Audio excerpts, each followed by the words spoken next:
할렐루야 할렐루야 할렐루야 할렐루야 할렐루야 할렐루야 할렐루야 할렐루야 죄짐 맡은 우리 구주 어찌 좋은 친구인지 걱정 근심 무거운 짐 우리 주께 맡기세 할렐루야 할렐루야 할렐루야 할렐루야 할렐루야 할렐루야 할렐루야 할렐루야.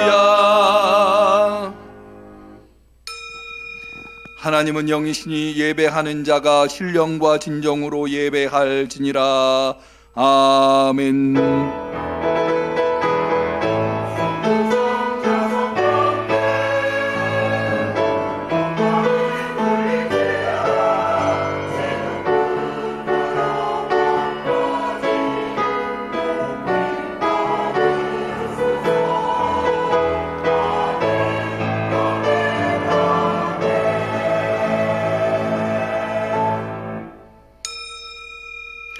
내가 산을 향하여 눈을 들리라. 나의 도움이 어디서 올꼬. 나의 도움이 천지를 지으신 여호와에게서로다. 여호와께서 너를 지켜 모든 환난을 면케하시며 또 내 영혼을 지키시리로다. 여호와께서 너의 출입을 지금부터 영원까지 지키시리로다. 아멘. 은혜의 하나님 앞에 은혜의 예배를 드리기 위해서 나와 예배 올려드리나이다. 우리가 드리는 예배를 받아 주옵소서. 은혜를 베풀어 주시옵소서. 그리하여서 은혜의 성도가 되게 하여 주옵소서. 예수님의 이름으로 기도 올리옵나이다. 아멘.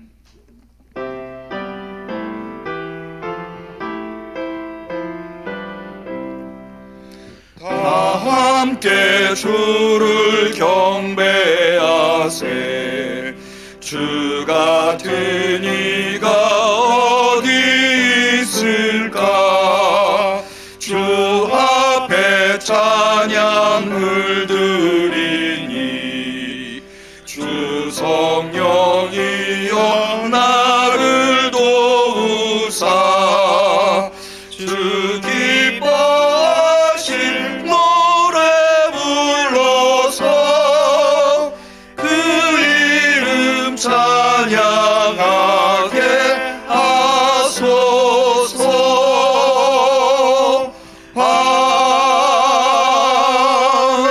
아멘.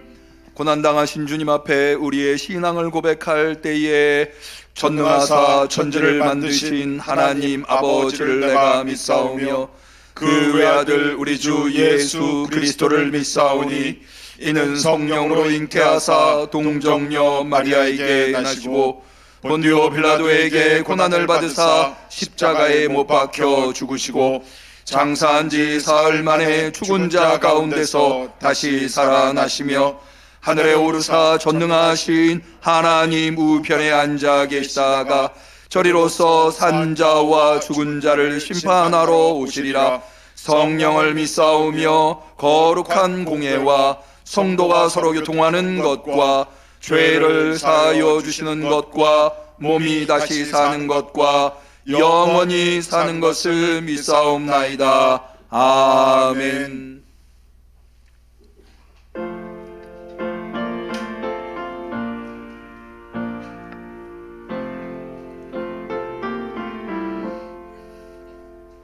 죄짐 맡은 우리 구주 어찌 좋은 친구지. 걱정 근심 무거운 짐 우리 주께 맡기세. 주께 고함 없는 고로 본을 얻지 못하네. 사람들이 어찌하여 모를까. 시험 걱정 모든 괴로움 없는 사람 누군가. 부질없이 낙심 말고 기도드려 아뢰세. 이런 진실하신 친구 찾아볼 수 있을까. 우리 약함하시오니 어찌 아니하를까. 근심 걱정 무거운 짐 아니 진자 누군가. 피난처는 우리 예수 주께 기도드리세. 세상 친구 멸시하고 너를 조롱하여도 예수 품에 안기어서 참된 위로 받겠네. 아멘.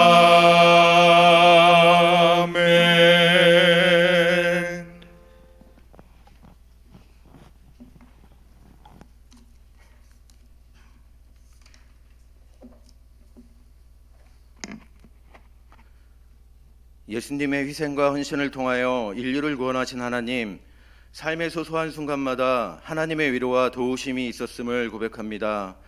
우리의 삶이 하나님을 향해 가는 존귀한 삶, 믿음 안에서 결단하고 실천하는 신앙인의 삶이 되게 하여 주옵소서. 이 시간 우리나라를 위해 기도합니다. 국가 간의 대립과 자연재해, 경제를 위협하는 고물가와 금리 인상, 그리고 상상 속에서만 일어날 것 같은 사건, 사고 등 국내적으로 매우 복잡하고 어두운 소식들이 많습니다. 이런 여러 가지 상황들로 인해 혼란한 시기이지만 위기의 순간마다 우리 민족을 이끄신 하나님께 다시 한번 의지합니다. 함께하여 주옵소서. 이 시기를 잘 견뎌내고 극복해 나갈 수 있도록 지혜와 용기를 주옵소서. 하나님, 교회를 위해 기도합니다. 겨울이라는 경계선을 넘어야 봄이 오듯 교회의 부흥과 신앙의 성장은 안 된다는 생각으로부터 벗어날 때 가능합니다. 반드시 하나님이 주실 축복을 누리는 교회로 부흥될 것을 믿으며 교회의 비전을 이루기 위해 부정적인 생각의 틀을 뛰어넘는 성도, 주님이 주실 거룩한 비전을 소유하는 신앙인으로 거듭나게 하여 주옵소서. 말씀을 통하여 역사하시는 하나님, 이제 말씀을 듣습니다. 우리의 마음을 주의 말씀으로 가득 채워 주시옵소서. 선포되는 말씀을 통해 하나님의 뜻을 밝히 할 수 있도록 인도하여 주시옵소서. 예수님의 이름으로 기도드립니다. 아멘.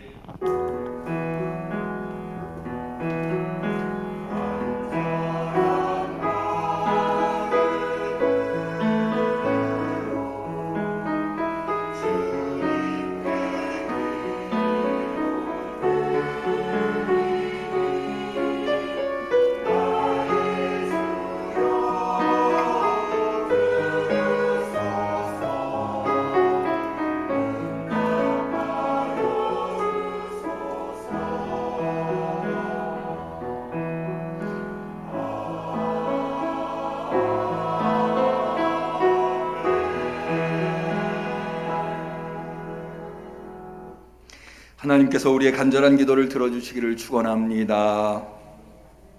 성시교독을 하시겠습니다. 오늘은 사순절 두 번째 주일 이어서 우리 찬송가에는 없지만 새 찬송가에 있는 사순절 두 번째 교독문을 준비해 보았습니다. 새 찬송가 125번 교독문 사순절 두 번째 교독문입니다. 대면으로 비대면으로 예배 드리시는 성도님들께서는 스크린을 참고해 주시면 되겠습니다. 하나님이여, 사슴이 시냇물을 찾기에 갈급함같이 내 영혼이 주를 찾기에 갈급하나이다. 내 영혼이 하나님 곧 살아계시는 하나님을 갈망하나니 내가 어느 때에 나가서 하나님 얼굴을 배울까? 사람들이 종일 내게 하는 말이 내 하나님이 어디 있느뇨 하오니 내 눈물이 주야로 내 음식이 되었도다. 내 영혼아 내가 어찌하여 낙심하며 어찌하여 내 속에서 불안하여 하는고 너는 하나님께 소망을 두라. 그가 나타나 도우심으로 말미암아 내가 여전히 찬송하리로다. 낮에는 여호와께서 그의 인자하심을 베푸시고 밤에는 그의 찬송이 내게 있어 생명의 하나님께 기도하리로다. 내 반석이신 하나님께 말하기를 어찌하여 나를 잊으셨나이까 내가 어찌하여 원수의 압제로 말미암아 슬프게 다니나이까 하리로다. 내 뼈를 찌르는 칼같이 내 대적이 나를 비방하여 늘 내게 말하기를 내 하나님이 어디 있느냐 하도다. 내 영혼아 내가 어찌하여 낙심하며 어찌하여 내 속에서 불안하여 하는가 너는 하나님께 소망을 두라. 나는 그가 나타나 도우심으로 말미암아 내 하나님을 여전히 찬송하리로다. 아멘. 하나님의 말씀은 마가복음 11장 20절에서 25절에 이르는 말씀이 되겠습니다.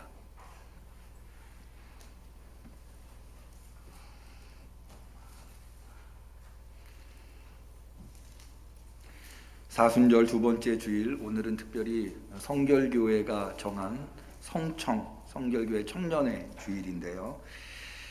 거룩한 성일에 하나님께서 사모하는 심령으로 성심으로 주 앞에 나온 우리 성도님들에게 주신 소중한 하나님의 말씀,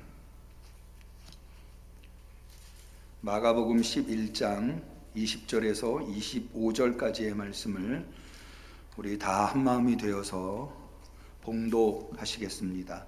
저희가 아침에 지나갈 때에 무화과 나무가 뿌리로부터 마른 것을 보고 베드로가 생각이 나서 여짜오되 라비어 보소서, 저주하신 무화과 나무가 말랐나이다.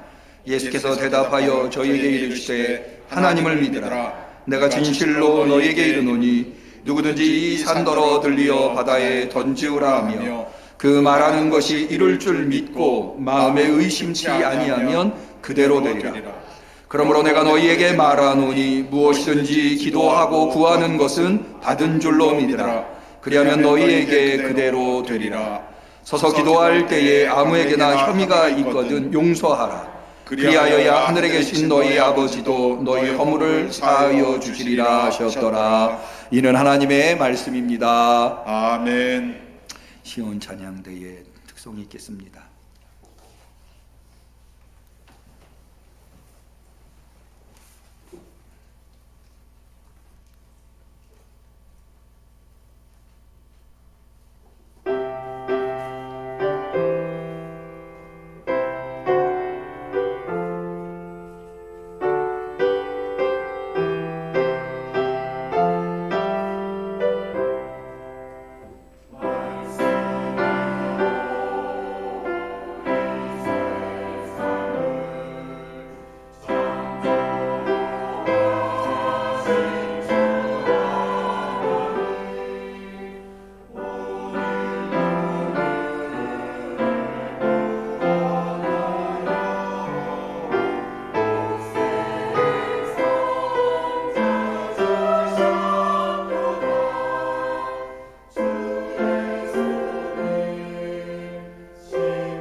아멘. 성전은 무엇입니까? 다시 질문 드릴게요. 우리 교회 성전이, 우리 성도님들은 무엇이 되기를 원하십니까? 무엇이었으면 좋으시겠습니까? 이 질문에 여러분들 마음속에 여러 가지 생각들이 떠오르실 듯 합니다. 어떤 분은 성전은 세상에서 지친 영혼이 와서 안식을 얻는 곳이 되면 좋겠다. 맞습니다. 또 땅끝까지 복음을 전하라는 예수님의 명령 받들어 복음을 전하는 전초기지가 됐으면 좋겠다. 맞습니다. 또 이 세상이 부패하고 타락했으니 예수님이 말씀하신 대로 너희는 세상의 빛이라 소금이라 하셨으니 교회가 세상에 정의를 구현하는 교회가 되어야 한다. 그것도 맞습니다. 성전이 무엇이 되어야 하는지 이 질문을 하는 이유는 성전이 그만큼 중요하기 때문입니다. 성전은 아무리 그 중요성을 강조해도 지나치지 않습니다. 저는 이제 교회, 성전, 굳이 제가 이제 성전이라고 표현하는 이유는 교회 하면은 주로 성도 공동체를 의미한다면, 물론 성전도 비슷한 의미를 가지고 있지만 교회도 그렇고, 그러나 성전 하면은 조금은 더 비주얼하게 이 건물, 우리 성도들이 같이 신앙생활하고 있는 이 건물을 좀 의미한다고 보면, 이 건물은 그 건물을 사용하는 사람들이 어떻게 그 건물을 사용하느냐에 따라서 그 건물이 어떤 건물이 되느냐가 규정되기 때문에, 우리가 하나님이 주신 이 은혜롭고 또 놀라운 이 은평구에 있는 이 성전, 이 건물이 우리 성도들이 사용하기 때문에 이 성전이 어떤 성전이 되어야 하는가에 대한 고민이 분명히 있어야 된다고 생각을 합니다. 그런데 성전이 오히려 중요하기 때문에 성전이 잘못될 가능성이 사실은 큽니다. 우리가 종교개혁의 후예들이라고 하죠. 마틴 루터의 종교개혁을 통해서 이 개신교가 역사 속에 등장을 하게 됐는데요. 마틴 루터가 종교개혁을 하게 된 계기가 무엇입니까? 이른바 면벌부, 면죄부라고 하는 것을 로마 교황청이 판매를 했는데, 그것으로 말미암아 이것의 부당성에 저항하여서 이것의 부당성에 기치를 들고 종교개혁이 일어났는데, 면죄부, 면벌부를 로마 교황청이 판매한 것이 이유가 무엇이죠? 베드로 성전을 짓기 위한 것 아니었습니까? 예수님 시대에도 마찬가지입니다. 예수님께서 성전에, 오늘 우리가 나누게 되겠습니다마는 성전에 들어가셔서 또 최후의 일주일을 성전에서 보내시는데요. 결국에는 그 예루살렘 성전이 무너지고 AD 70년에 로마에 의해서 기독교라고 하는 새로운 역사의 장이 열리게 된 것 아니겠습니까? 그러니까는 사실은 종교개혁적인 측면에서 보면 성전의 부패, 성전이 잘못되는 것과 매우 밀접한 관련이 있다는 거죠. 그러니까는 성전은 대단히 소중함에도 불구하고 얼마든지 그 성전을 사용하는 자들에 의해서 잘못될 수 있다고 하는 거예요. 그리고 그 성전이 잘못됐을 경우에 매우 치명적일 수 있다고 하는 거죠. 그런 것들을 생각해 본다면 오늘 우리가 성전이 무엇이 되었으면 좋을까라는 생각을 잠시 내려놓고 성전의 주인 되시는 예수 그리스도는 우리 응암교회의 성전이 무엇이 되기를 원하시는가, 이것을 우리가 분명히 알아야 한다고 하는 겁니다. 사실 예수님의 최후의 일주일, 이 고난이라고 하는 것, 우리가 고난주간을 보내는 것처럼 예수님의 최후의 일주일은 대부분을 성전에서 보내셨습니다. 그리고 예수님의 죽으심, 부활, 이것도 매우 성전과 밀접한 관련이 있습니다. 오늘 우리가 읽은 본문의 이야기는 바로 예수님께서 십자가에 운명하시기 위해서 예루살렘에 입성하셨을 때 일어난 사건에 대해서 기록하고 있는 내용인데요. 예수님께서 예루살렘에 입성하신 첫날 예수님은 제일 먼저 가신 곳이 예루살렘 성전이었습니다. 근데 그날은 마가복음에 의하면 아무것도 하지 않으시고 그냥 성전을 둘러보시고 베다니로 가세요. 예수님께서 최후의 일주일은 낮에는 성전에 계셨고 밤에는 주로 베다니에 계셨는데요. 베다니와 성전을 오고 가시면서 일주일을 보내시는데, 그렇게 첫날을 보내시고 난 다음에 이튿날, 그 다음 날 아침에 또다시 성전으로 향하십니다. 그런데 뭐를 만나는가 하면 잎사귀가 무성한 무화과 나무를 만나게 됩니다. 예수님께서 마침 시장하셔서 무화과 나무에서 열매를 좀 얻을까 하여 봤더니 열매가 없는 거예요. 잎사귀는 무성한데. 근데 사실은 열매가 없는 이유가 있습니다. 아직 열매 맺을 때가 아니었어요. 그런데도 예수님께서는 그런 무화과 나무, 잎사귀는 무성하지만 열매가 없는 무화과 나무를 이른바 저주하십니다. 너에게서 더 이상 누구도 열매를 얻지 못할 것이다. 그렇게 저주하신 결과가 어떻게 되었는가 당장 기록되어 있지 않고, 예수님은 그렇게 무화과 나무를 저주하시고 예루살렘 성전에 들어가십니다.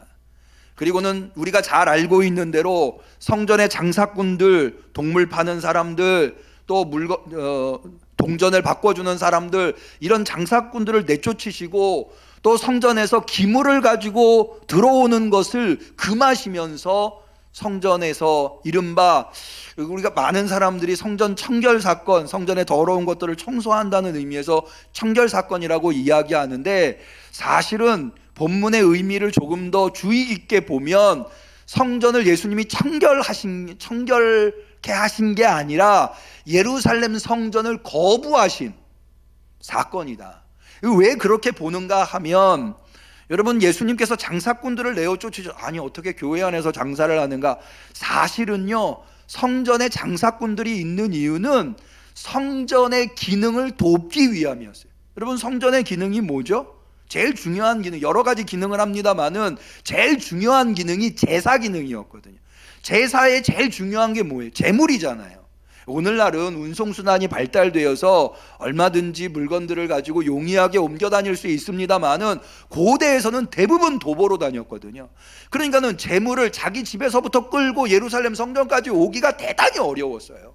수백 킬로를 어떻게 짐승을, 가족을 챙겨서 오기도 힘든데 어떻게 수백 킬로를 짐승을 끌고 오겠습니까? 그러니까 이 짐승 없이 온 사람들이 제사를 드릴 수 있도록 동물을 준비해서 판매하는 사람들이 성전 입구에 있었습니다. 원래는 성전 입구에 있었는데요. 그런데 수요가 많아지니까 공급도 늘어나지 않았겠습니까? 점점 이 시장이 넓어지면서 성전 안까지도 침범하게 되었던 겁니다. 그러니까 이 성전 앞에서 짐승을 파는 장사꾼들이 없으면 대부분의 사람들이 성전에서 제사를 드릴 수가 없었어요. 뿐만 아니라 환전상은 왜 거기 있느냐?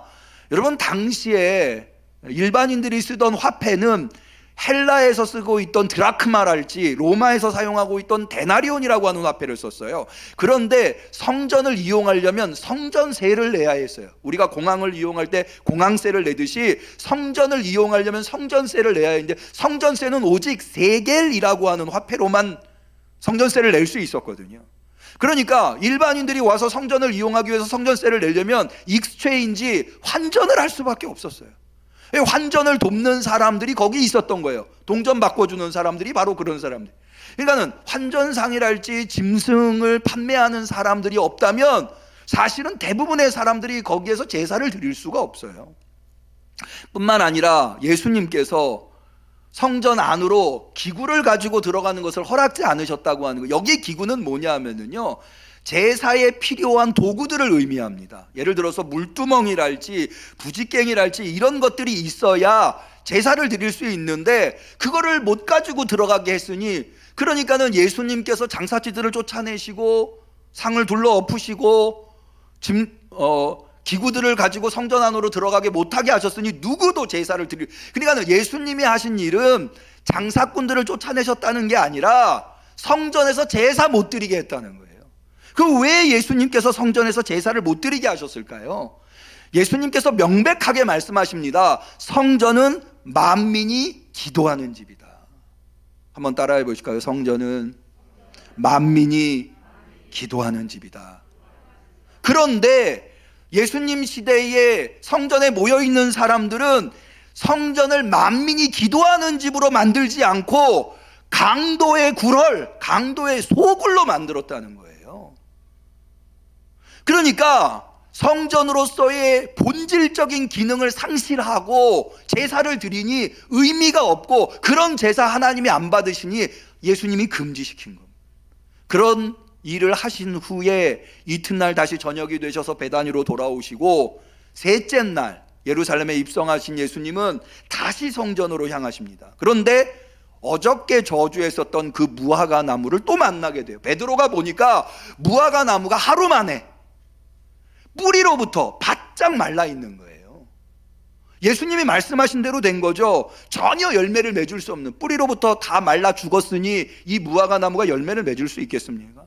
그러니까 베드로가 깜짝 놀라서 예수님한테 묻습니다. 예수님, 무화과 나무가 뿌리로부터 말랐습니다. 어떤 분들은요, 아니 예수님께서 어떻게, 그 사랑 많으신 예수님께서 어떻게 이렇게 무화과 나무를 저주할 수 있느냐. 여러분, 사실은요, 이거는 성경을 기록한 저자가 왜 그렇게 기록했는지 그 시대적인 방식을 이해하지 못해서 나오는 오해라고 할 수가 있습니다.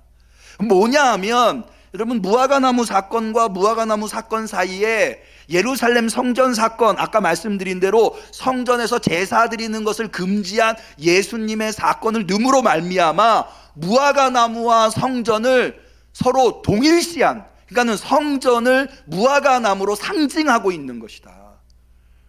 무화과나무가 잎사귀는 무성했는데 열매가 없었어요. 주님이 열매를 찾으실 때 열매가 없었다는 거죠. 성전이라고 하는 곳에 당시에 예루살렘에 많은 사람들, 이스라엘의 많은 사람들, 유대인들이 모여서 난리법석을 피우면서 제사를 드려 버글버글 했을 거예요, 사람들로. 그런데 그렇게 잎사귀는 무성한데 정작 하나님이 찾으시는 열매가 없더라는 거죠. 하나님이 찾으시는 열매는 뭐예요? 만민이 기도하는 집. 그게 되어야 된다는 거예요. 그러면 도대체 이 만민이 기도하는 집, 그것의 의미가 무엇이냐? 정확한 의미, 예수님은 어떤 의미로 성전은 만민이 기도하는 집이라고 말씀하셨는가? 이걸 먼저 이해하기 위해서는요, 예수님이 먼저 말씀하신 너희가 성전을 잘못 사용하고 있다, 성전을 강도의 구럴로 만들고 있다라고 한 말씀의 의미가 뭔지를 먼저 알아야 돼요. 왜 예수님은, 아니 거기에 하나님께 제사 드리러 모인 사람들을 향해서 왜 강도의 소굴이라고 하셨을까요? 여러분, 사실은 여기엔 두 가지 측면이 있습니다. 첫 번째는 무엇보다도 성전을 이용해서 특권을 누리는 사람들이 있었어요. 특권층이 있었다는 거예요. 성전을 등에 업고 제사를 등에 업고 특권을 누리는 그 시대의 대제사장들과 종교 지도자들. 그래서 예수님께서요, 성전에서 그런 일을 하셨을 때, 장사치들을 쫓아내고 기구를 가지고 성전 안으로 들어가는 것을 금지하시는 일을 하셨을 때 제일 자극을 받은 사람들이 누구냐면 대제사장들을 비롯해서 종교 지도자들이었어요. 우리 11장 18절을 한번 보실까요? 예수님께서 그렇게 말씀하시니까 대제사장들과 서기관들이 듣고 예수를 어떻게 멸할까 꾀하니. 어떻게 멸할까? 이거는 예수님을 어떻게 죽일까라고 하는 이야기예요. 예수님을 죽일 모의를 여기서 하게 되는 거예요. 그들은 성전이라고 하는 곳을, 성전 그 자체를 우상으로 만들면서 성전 안에서 드리는 제사를 이용해서 힘없고 가난한 사람들, 어려운 사람들을 작복하고 자신들의 특권을 누리는 강도짓을 하고 있었던 거예요. 그래서 예수님은 말씀하시는 거예요. 성전은 만민이 누구예요? 누구나다. 만민이 기도하는 곳이, 만민이 이용하는 곳이라는 거예요. 성전에는 어떤 특권도 있어서는 안 된다고 하는 거죠. 그런 의미에서 예수님은 만민이 기도하는 집이다. 두 번째로는요, 사실은 이 성전의 문제는 일부 특권층만의 문제가 아니었어요. 사실은 이게 좀 더 심각한 문제라고 볼 수가 있는데, 그건 뭐냐 하면 특권층이 아니더라도 일반 백성들이 성전에 와서 제사 드릴 때에 가지고 있었던, 마음속에 품고 있었던 태도가 문제였어요. 그게 뭐냐 하면 하나님의 은혜를, 정말 하나님께서 베푸시는 그 죄사함의 은혜. 여러분, 제사를 왜 드리나요? 예수님 시대의 제사는 사실은 범죄, 자신의 잘못을 용서받기 위해서 제사를 드리는 거예요. 그런데 잘못은 내가 했잖아요. 내가 죽어야 돼요. 죄의 싹슨 사망이니까. 근데 내가 죽을 수 없잖아요. 그러니까 상징적으로 짐승을 잡아서 짐승의 각을 떠서, 짐승을 잡는다고 하는 게 죽인다는 거죠. 각을 뜬다고 하는 게 다 해체한다는 거거든요. 완전히 죽게 해서 하나님께 올려드리는 거예요. 나를 대신해서. 그건 상징적인 의미예요. 그렇게 하나님 앞에 용서를 구해서 하나님의 은혜로 용서를 받는 거거든요. 그런데 예수님 시대의 유대인들, 예루살렘 성전에 와서 제사 드린 사람들은 어떤 생각을 했냐면, 하나님한테 내가 제물 드렸으니 하나님이 나를 용서해 주시는 것은 내가 누려야 할 권리다. 그러니까 하나님이 베푸시는 은혜가 호의, 하나님께서 우리에게 주시는 사랑과 호의로 말미암아 베푸시는 건데, 그거를 자신들이 누려야 할 마땅한 권리로 생각하는 거예요. 내가 하나님한테 제물 드렸으니 하나님이 내 죄 용서하시겠지. 제가 간혹 예를 듭니다마는, 여러분 자판기에 300원 넣으면 커피가 나오잖아요. 당연한 거라고 생각하잖아요. 안 나오면 화내죠. 하나님한테 내가 제물 드렸으니까 하나님이 나 용서해 주시는 거는 내가 마땅히 드려. 안 베푸시면, 용서 안 해주시면 그거 하나님이 잘못된 거다, 이렇게 생각을 했던 거예요. 그렇게 생각을 하니까 어떤 결과가 나오는가 하면 마음대로 죄 짓는 거예요. 왜? 죄 지어도 뭐 하면 그만이니까 와서 제사 드리면 그 죄 다 용서받으니까, 이렇게 생각했었던 거죠. 그러니까 원래 하나님께서 제사 제도를 주신 이유는, 성전에 와서 제사 드리라고 했었던 이유는 어떻게 해서든지 범죄하지 아니하고 하나님의 말씀에 순종하면서 살기를 원하셨지만, 인간이 연약한지라, 육신을 가지고 있는지라, 세상 속에서 살고 있는지라 어쩔 수 없이 짓는 죄들이 있거든요. 죄를 안 지려고 몸부림치고 애쓰다가 인간이기 때문에 어쩔 수 없이 지는 죄들, 그 죄들을 용서받기 위해서 하나님 앞에 나와서 제물을 드려. 여러분, 하나님한테 우리가 제물을 드렸다고 해서 그걸 하나님이 드십니까? 아니거든요. 그거는 상징에 불과해요. 제물 드렸다고 해서 하나님이 우리한테 요 죄를 용서해 주셔야 할, 맛있는 거 드셨으니 우리 죄 용서해 주는 거 당연한 거, 이게 아니거든요. 전적인 하나님한테 은혜예요. 그런데 당시의 사람들은 그거를 자신들이 그러니까는 마음껏 죄 짓고 와서 제사 드리는 거예요.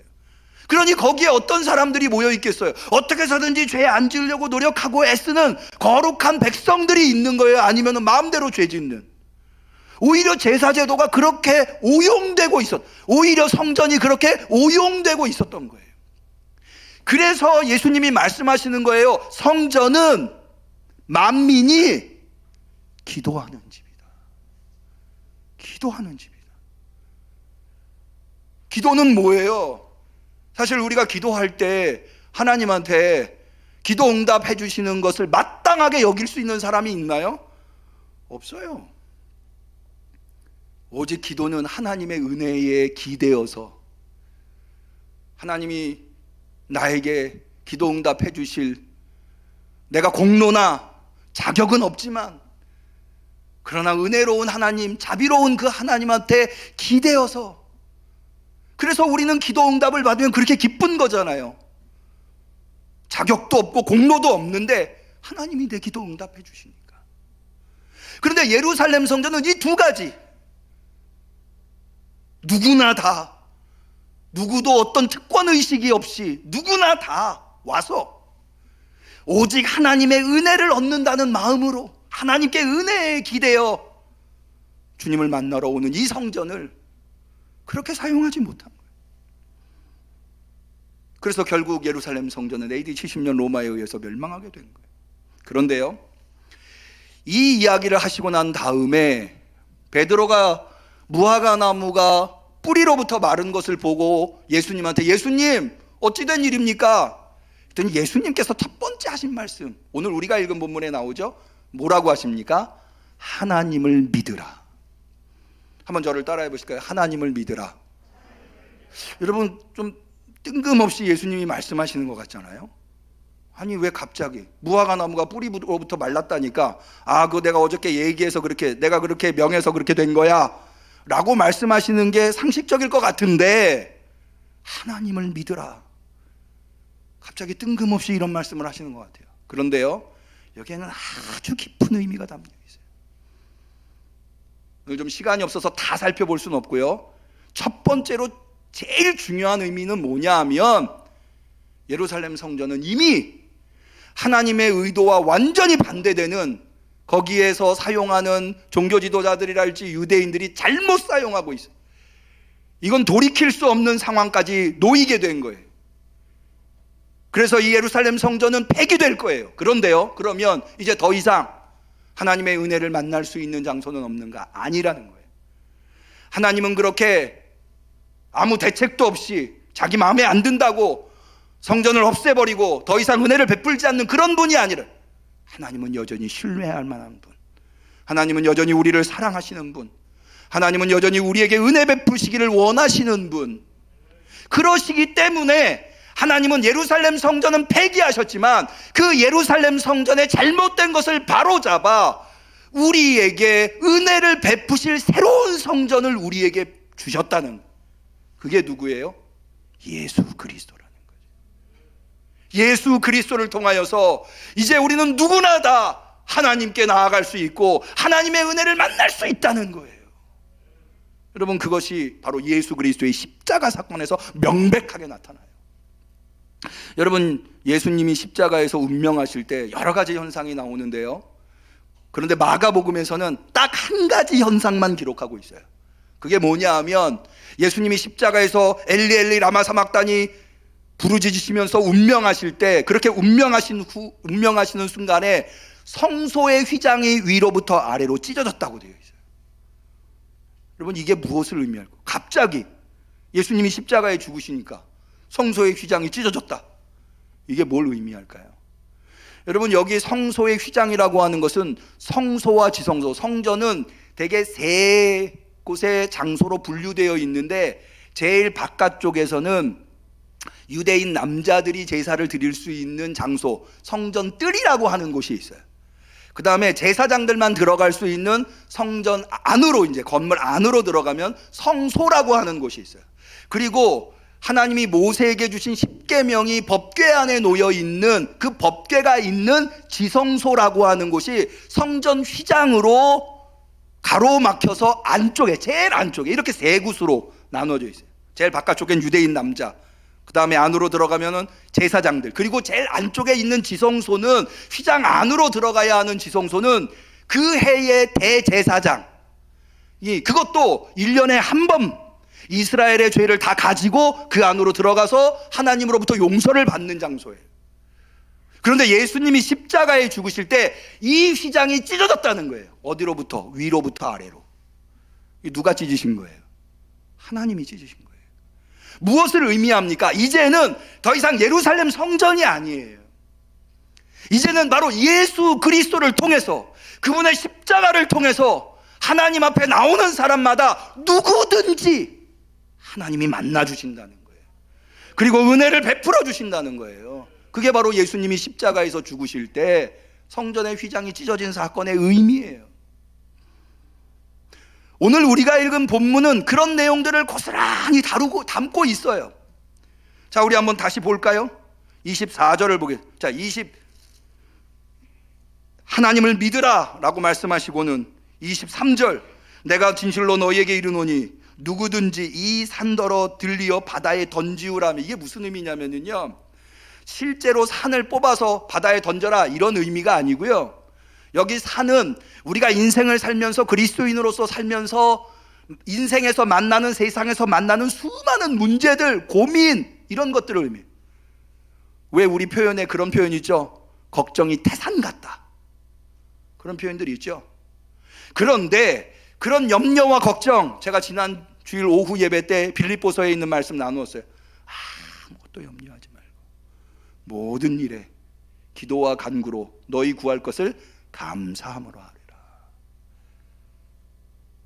여러분, 태산 같은 걱정이 여러분들을 누르실 때에 예수 그리스도를 통하여서 하나님을 믿는 믿음으로 구하면 누구든지 그 걱정이 사라지고 응답될 줄로 믿으시기를 바래요.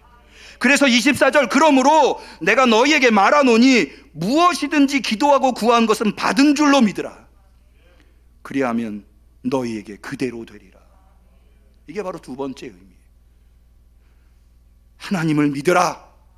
하나님은 예루살렘 성전이 없어졌다고 해서 더 이상 은혜를 베푸시지 않는 분이 아니라 오히려 예루살렘 성전이 상실한 그 기능, 누구든지 하나님의 은혜를 사모하는 누구든지 예수 그리스도를 통해서 하나님 앞에 나오면 하나님이 만나 주시겠다는 거예요.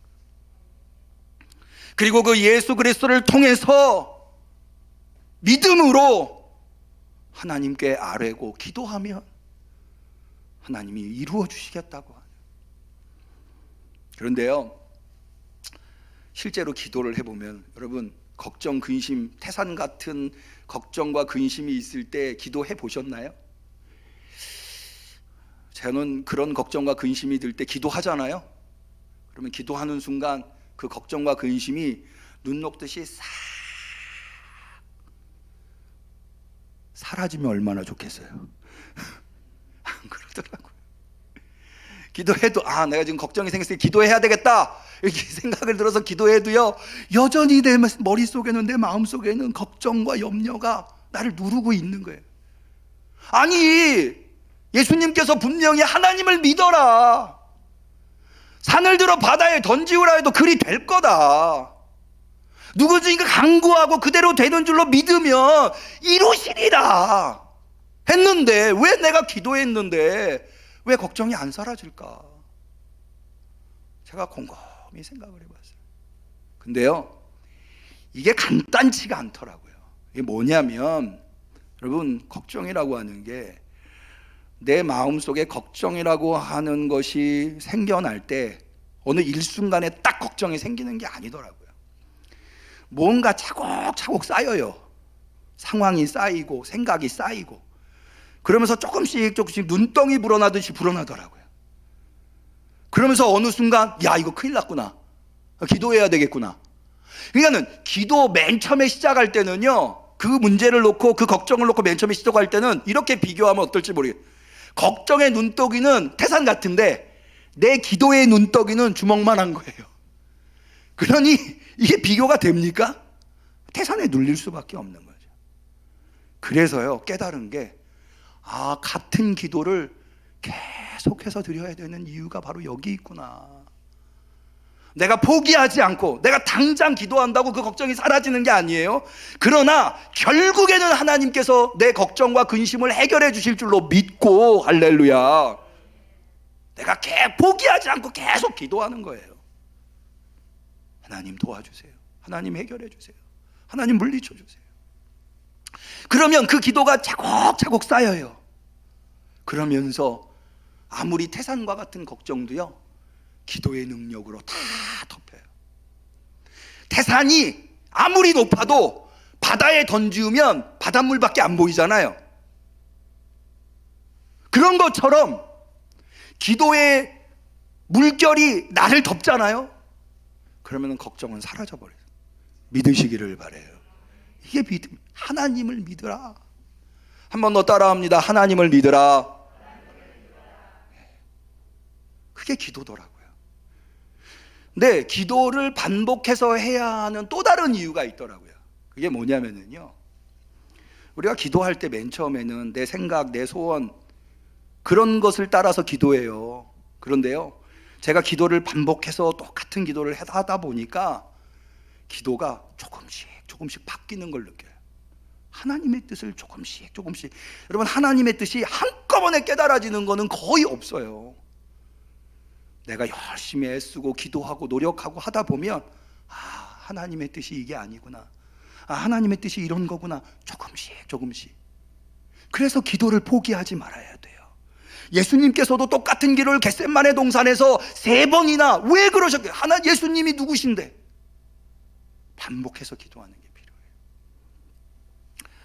여러분, 오늘 이 말씀을 통해서 여러분 마음속에 저와 여러분들이 한번 다짐하셨으면 좋겠어요. 뭐냐 하면, 하나님, 우리 응암교회 성전 너무나 소중합니다. 하나님께서 은혜로 우리 응암교회 성전을 허락해 주셨잖아요. 그러나 우리도 노력했잖아요. 우리도 눈물 흘려 성전 건축을 위해서 기도하고 땀 흘렸고 피를 쏟았잖아요. 얼마나 소중해요. 이 소중한 성전이 예루살렘 성전같이 되어서는 안 되잖아요. 이 성전이 정말 고귀하고 소중한 성전이 되어야 되잖아요.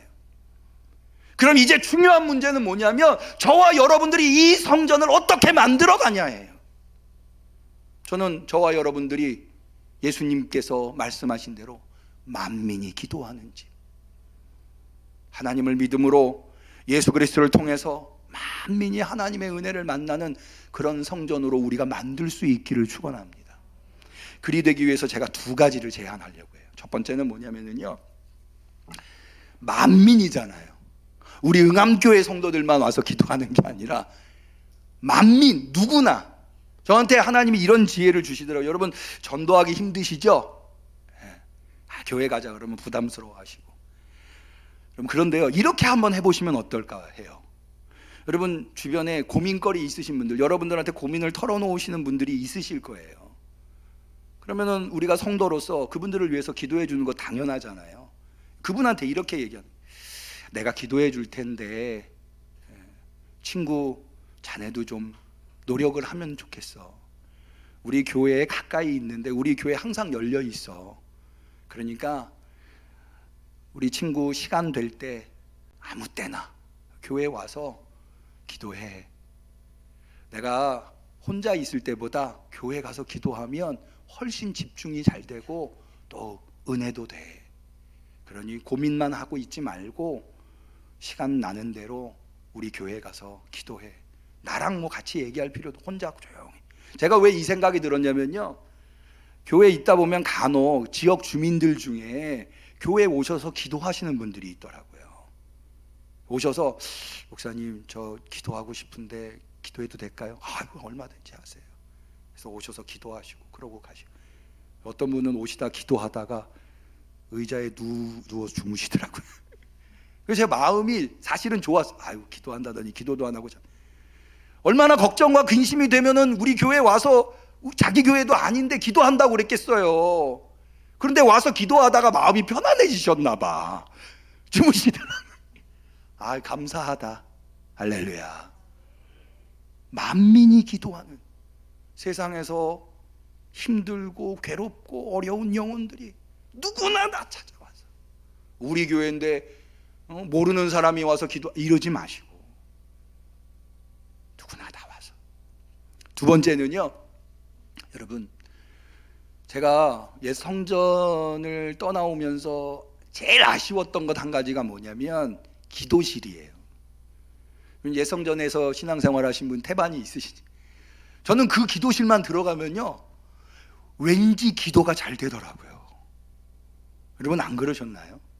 왜 그럴까 생각을 했는데, 여러분, 거기 그 옛날 성전, 그 50년이 넘는 옛날 성전에서 얼마나 많은 성도들이 눈물 흘려 기도해. 그게 차곡차곡 쌓인 거예요, 거기가. 그러니까 거기 안에 들어가기만 해도 기도 잘 못하는 사람도 그냥 기도가 되고 그냥 은혜가 되는 거예요. 할렐루야. 여러분, 우리 응암교회 만민이 기도하는 집을 만들기 위해서 여러분, 교회에 나오셔서 기도하는 거예요. 누가 뭐라, 우리 교회는 늘 열려 있잖아요. 언제든지 오셔서 기도할 수 있잖아요. 기도 제목이 없더라도 일주일에 한 번은 좀 오셔서 기도의 제단을 쌓으시는 거예요. 그래서 교회 분위기를 만민이 기도하는, 항상 하나님의 은혜가 흘러넘치는, 은혜를 만나는 그런 우리 응암교회 성전 만들어 보시자고요. 기도하시겠습니다. 하나님 아버지, 오늘 우리에게 귀한 말씀을 통하여서 우리가 주님이 너무나 놀라운 은혜로 우리에게 허락하신 이 성전을 어떤 성전으로 만들어야 하는가를 깨달아 알게 하시니 감사합니다. 주님, 우리 성전을 향해서 나와서 누구라도 그가 예수님을 알던 모르던 주님을 찾을 마음이 있어서 나와 기도하면 주여 그의 기도에 귀 기울여 주시옵소서. 또한 우리 성도님들 태산 같은 걱정이 있더라도 성전에 나와서 기도하면 그 걱정이 눈 녹듯 사라져버리고 오직 주님의 은혜로 흠뻑 젖을 수 있도록 주님 역사하여 주시옵소서. 예수님의 이름으로 기도 올리옵나이다. 아멘. 우리는 감사하는 마음으로 이 예물을 드립니다.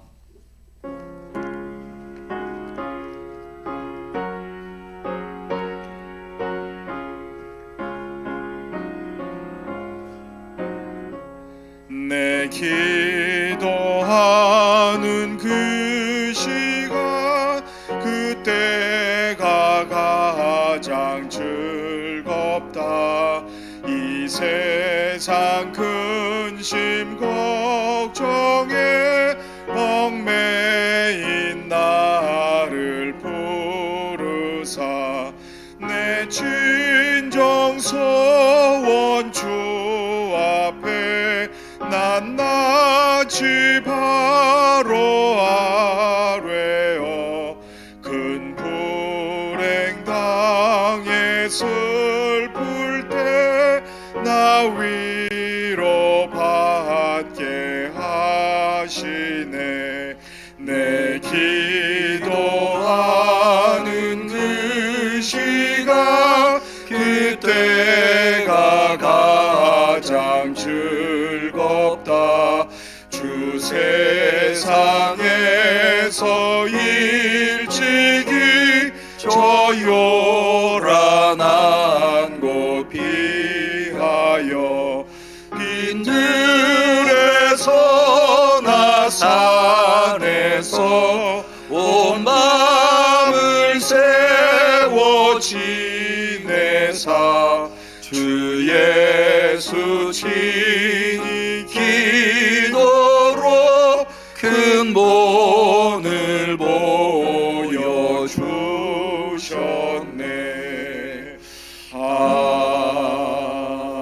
아멘. 오늘 예배 후에 직원회가 있어서 헌금을 정리하는 동안에 광고를 먼저 하겠습니다. 이미 말씀드린 대로 오늘 오후에는 성청주의를 맞이해서 청년의 헌신 예배가 계획되어 있습니다. 얼마나 우리 청년들이 소중합니까? 우리 청년들을 격려하고 사랑하는 마음으로 꼭 참석하셔서 기도해 주시고 격려해 주시면 감사하겠습니다. 오늘부터 3월이 시작되어서 교회 앞 전도를 점심시간을 이용해서 갖고자 합니다. 오늘 전도 1팀이라고 해서 저부터 시작해서 김성희 권사님까지 6팀이 구성이 되어 있는데요. 주보에는 12시 50분까지 교육관으로 오시는 걸로 되어 있는데 오늘 직원회가 있는 관계로 조금 늦춰서 1시 10분까지 교육관으로 좀 모여주시면 잠깐이라도 우리가 교회 앞 전도를 하도록 하겠습니다. 나머지 광고는 주보를 참고해 주시기를 바랍니다. 우리 봉헌 시간 갖겠습니다.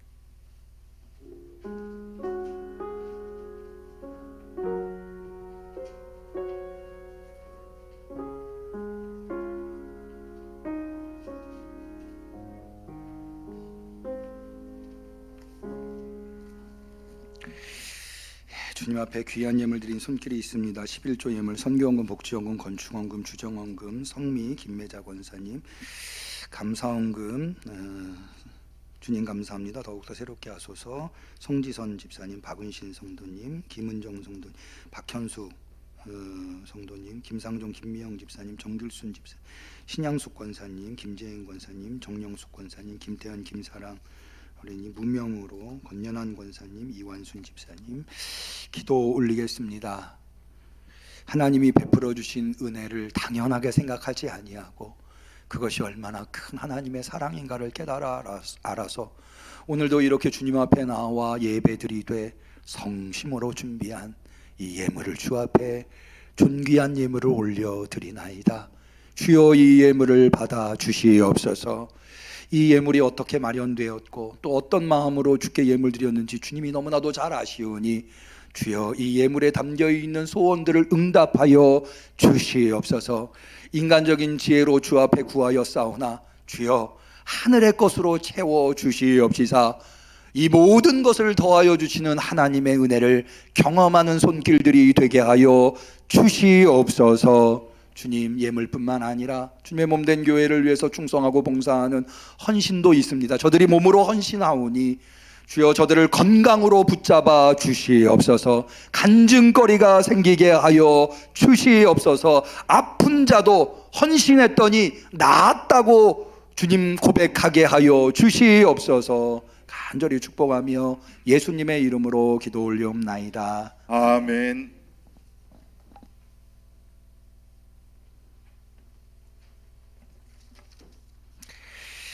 예, 우리 서로를 축복하는 축복의 노래 하겠습니다. 사랑하는 자여 같이 하시겠습니다. 사랑하는 자여 너의 영혼이 잘됨같이 언제나 범사에 잘되고 강건하기를 내가 간구하노라. 우리 하나님께 영광의 박수 올립니다. 곁에 계신 분들에게 인사하겠습니다. 그리스도의 평화를 빕니다. 그리스도의 평화를 빕니다. 비대면으로 예배드리시는 성도님들에게도 그리스도의 평화가 있기를 바랍니다. 감사합니다. 예배를 마치면 바로 직원회를 시작하도록 하겠습니다. 직원이라 하면 목회자들과 장로님, 권사님, 안수집사님, 집사님 해당이 되십니다. 직원회는 비대면으로만 대면으로만 진행하도록 합니다. 송영하시겠습니다.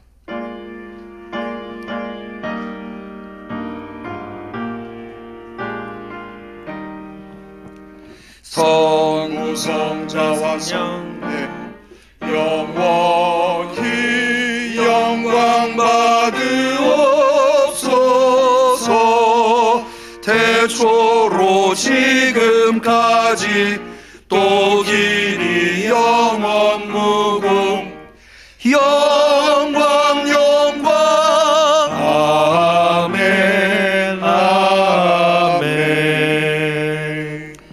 이제는 누구나 하나님의 은혜를 사모하며 나온 이들에게 응답해 주신다고 약속하신 예수 그리스도의 은혜와 하나님 아버지의 사랑과 성령님의 교통하심, 충만하심, 역사하심이 이스라엘의 실패의 전철을 반면교사 삼아 우리 응암교회는 만민이 기도하는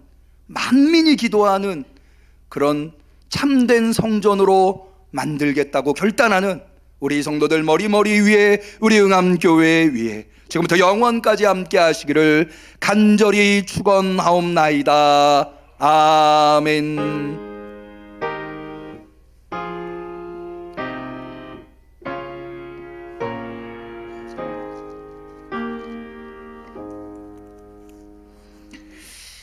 예배를 마치겠습니다. 바로 이어서 우리 직원회를 갖도록 하겠습니다. 우리 찬송 460장 지금까지 지내온 것